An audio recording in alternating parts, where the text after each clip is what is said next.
fare uso o fare puangangi fo wasa lo lunga itu mole ulama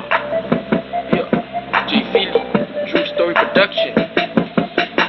mo lavang ufa kulo yo ngeke o se sa kala ka make true story le o ka ka palong ma e maka pa mo kili ai lo ko pe a o ba ai la pulang ela wa e se mga memoria ko se fa kuang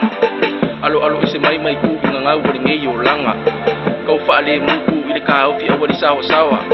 pai mo o se ai mo le ai nga malia fi o anga la wanga ngu au ni ngalo fa alo no ngaka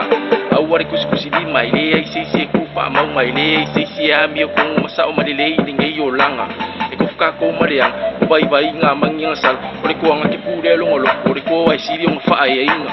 alo ise mai male pia isi kaleki male maduanga pe ka wala ba o le fia ya ile aisa ya ile fanga ngei lo ari fa abebis ngei lo ari fia kenga so ese ile pongsa so mai ile mala malama